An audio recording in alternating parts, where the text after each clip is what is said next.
Samajwadi party के प्रदेश के अध्यक्ष और हमारी पार्टी के महाराष्ट्र के नेता अबू आसिम आजमी साहब के बुलाने पर हम सब लोग इस रोजा अफ्तारी पे शामिल हुए हैं। मैं उनका धन्यवाद देता हूं, आभार प्रकट करता हूं और जितने भी साथी उनके आए थे मैं उन सबको मुबारकबाद भी देता हूं।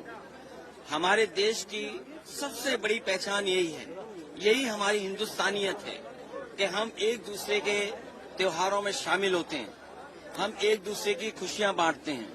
ये त्योहार ऐसे हैं जहां हमें एक दूसरे से गले मिलने का मौका मिलता है।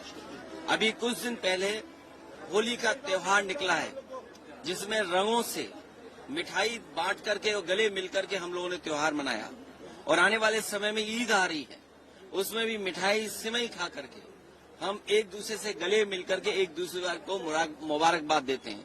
यही हमारे देश की सबसे बड़ी पहचान है, यही हमारी मिली जुली संस्कृति है, यही हमारी गंगा जमुनी तहजीब रही है, यही हमारा आपस का प्रेम, व्यवहार, सम्मान और एक दूसरे के प्रति आदर, यही हमारी हिंदुस्तानियत को और मजबूत करता है। आज हिंदुस्तानियत पर सबसे ज्यादा सवाल खड़े हो रहे हैं, इसलिए हम सबको मिलजुल करके जो हमारी संस्कृति रही है, परंपरा रही है, हम त्योहार मनाएं, एक दूसरे से गले मिलें, एक दूसरे के कार्यक्रमों में शामिल हों।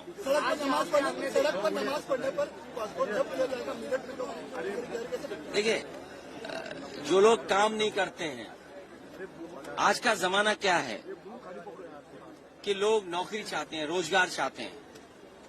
जो लोग काम नहीं कर पाए हैं, जो नौकरी नहीं दे पाए, रोजगार नहीं दे पाए, जो आज एलपीजी नहीं दे पा रहे हैं, और एलपीजी का उत्तर प्रदेश के लोगों ने तो नया नाम निकाला है, लापता गैस।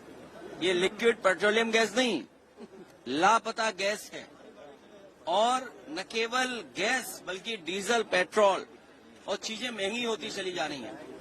और जो ये सपना दिखा देते हम विश्व गुरु बनेंगे, हमने विश्व गुरु बनने का मौका खो दिया। अगर भारतीय जनता पार्टी जिस समय युद्ध होना था उस समय अमेरिका और ईरान को समझाने में कामयाब हो जाते तो ना ईरान का इतना नुकसान होता, ना इतनी जाने जाती, और ना ही अमेरिका को ये दबदबा बनाना पड़ता, भारत हमारा विश्व गुरु बनकर के आता।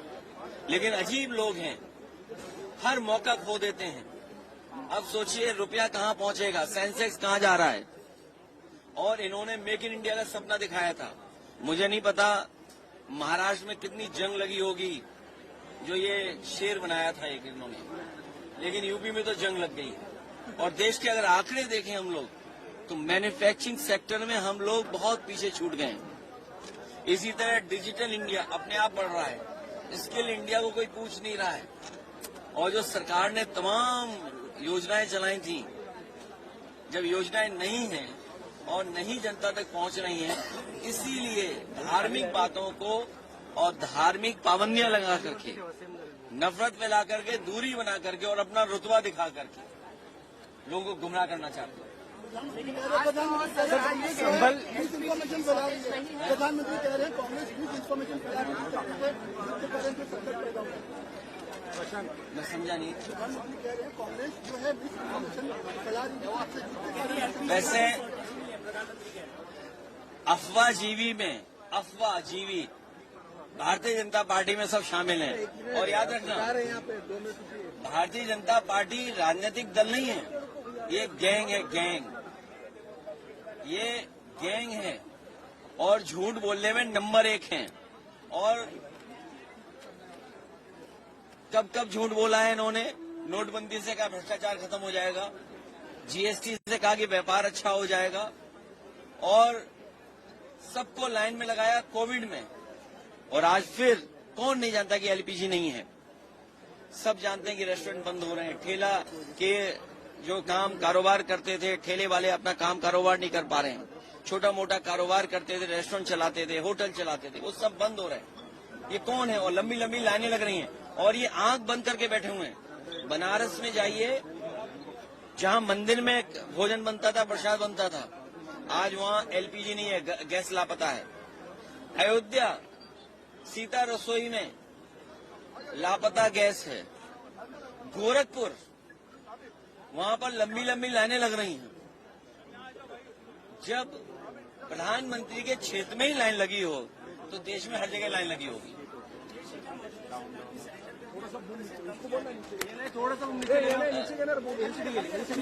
मैं वो शब्द नहीं ढूंढ पा रहा हूँ कि मैं क्या कहूँ, लेकिन सच्चाई ये है कि भारतीय जनता पार्टी के सबसे बड़े प्रधान सांसद जी ने विश्व गुरु बनने का मौका छोड़ दिया है।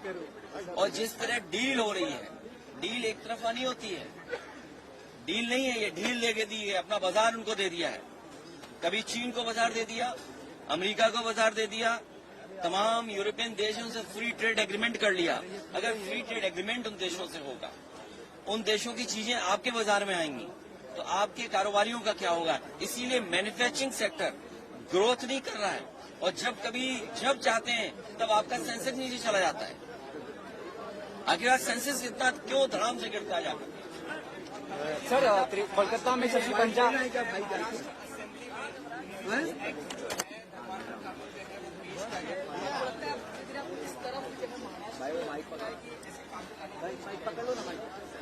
मैंने आपसे कहा कि Bharatiya Janata party religious as per ही चुनाव लड़ती है, रिलीजियस एज पे ही काम करती है। उनके लिए कम्युनल एजेंडा सूट करता है। सेकुलर होना मुश्किल है, डेमोक्रेटिक होना मुश्किल है। और सबसे बड़ा सवाल यह है कि भारतीय जनता पार्टी ने बाबा साहब भीमराव अम्बेडकर जी का संविधान और संविधान के तहत आरक्षण और आरक्षण के तहत जो हक और सम्मान मिलता था वो छीना है। लोग उसकी चर्चा न करें, लोग उसकी बात न करें, इसीलिए समय समय पर ये रिलीजियस एजेंडा अपना सामने करते हैं। सर, बंगाल के चुनाव नजदीक आ रहे हैं, तृणमूल की मंत्री शशि पंजा के घर पत्थरबाजी हुई है, भाजपा पे आरोप लगाया उन्होंने। भारतीय जनता पार्टी बहुत पत्थरबाज है पुरानी, और पॉलिटिकल लाभ कैसे लेना ये अपने ही कार्यकर्ताओं जेब में रख के पत्थर भेजते हैं। प्रधानमंत्री की रैली थी, उससे पहले भी 2 गुटों में झड़प हुई थी। तो प्रधानमंत्री जी के अगर कार्यक्रम में झड़प हो जाए तो फिर देश की सुरक्षा कैसे कर पाएंगे प्रधानमंत्री जी? अखिलेश जी, अब हाईकोर्ट के डिसीजन को किस तरीके से आप देखते हैं, जो बॉम्बे इलाहाबाद बरेली के लेके जो नमाज को लेकर डिसीजन आया है? घर में कोई भी अपने धार्मिक कार्यक्रम कर सकता है। प्रशासनिक लोगों ने जानबूझ करके नफरत फैलाने के लिए ये कार्रवाई की थी। ऐसे अधिकारियों के खिलाफ कठोर कार्रवाई हो। 2027 के चुनाव की बात करें तो जिस तरीके से आपकी 2027 बहुत अच्छी सीटों से समाजवादी पार्टी जीतने जा रही है, इसीलिए भारतीय जनता पार्टी घबराई हुई है। उनके अनरजिस्टर्ड लोग यूपी में ज्यादा रह रहे हैं, यूपी में ज्यादा घूम रहे हैं। उन्होंने अपनी स्टेट छोड़ दी है। अनरजिस्टर्ड लोग, अंडरग्राउंड लोगों ने उत्तर प्रदेश में ठिकाना बना लिया है। आप जानकारी करना, आपके प्रदेश में कम, हमारे प्रदेश में ज्यादा निवास हो रहा है। सर, मुख्य चुनाव आयोग के खिलाफ इम्पीचमेंट मोशन लाया हम गया उसके है। पक्ष में हैं। चुनाव आयोग बेईमानी कर रहा है। Thank you.